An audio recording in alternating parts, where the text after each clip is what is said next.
The Anunnaki are the primary group of deities in ancient Mesopotamian cultures, i.e. Sumerian, Akkadian, Assyrian, and Babylonian. The name means something to the effect of those of royal blood or princely offspring, and has also been interpreted as those who from heaven to earth came.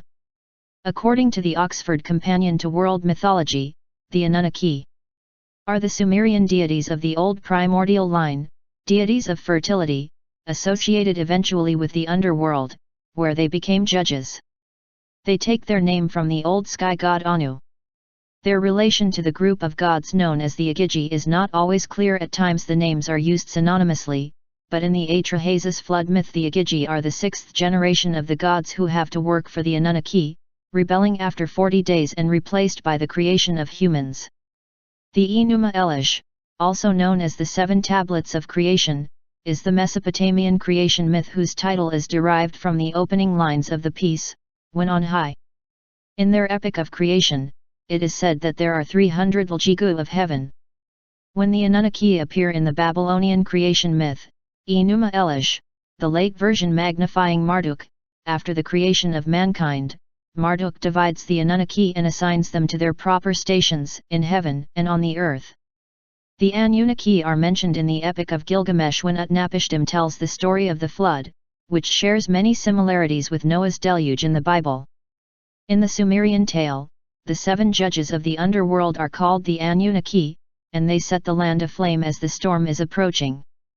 According to later Assyrian and Babylonian myth, the Anunnaki were the children of Anu and Ki, brother and sister gods, themselves the children of Anshar and Kishar, sky pivot and earth pivot, the celestial poles, who in turn were the children of Lahemu and Lamu, the muddy ones, names given to the gatekeepers of the Abzu, house of far waters, temple at Eridu, the site at which the creation was thought to have occurred.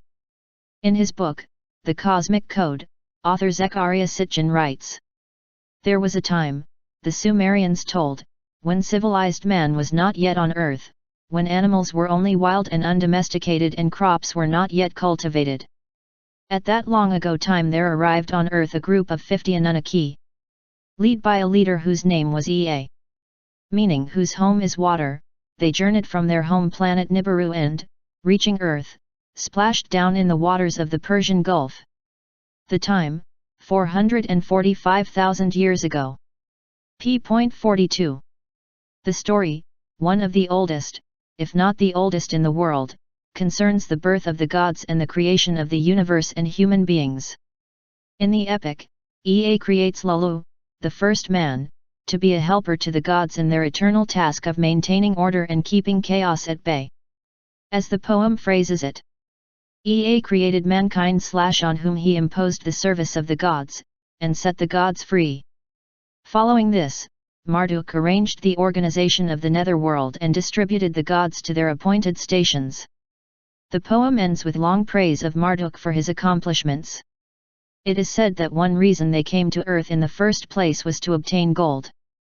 A complex mining operation was begun which later, after revolts, required human hybrid slaves as labor. Because their home planet Nibiru goes far out into space, these beings are in darkness and misery much of the time. When they approach the sun again they delight in visiting our planet Earth with the feminine essence of the goddess so vibrant and living upon her. There is evidence of these visits, including sexual encounters and hybrid offspring, throughout ancient history, particularly in the Sumerian culture. It is written that when the Anunnaki visit our planet they interfere with its natural rhythms and nature.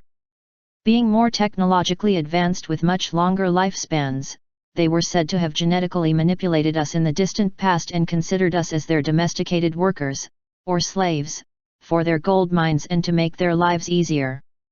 There is a part in Genesis of the Grail Kings, written by Lawrence Gardner, which portrays the Anunnaki role in the history of mankind as parental and as teachers. The Sumerians believed that their main purpose in life was to serve the Anunnaki by providing them with food, drink, and habitation. In return, they were educated, trained in social skills, and academic affairs, and the products of this training are abundantly clear from their writings.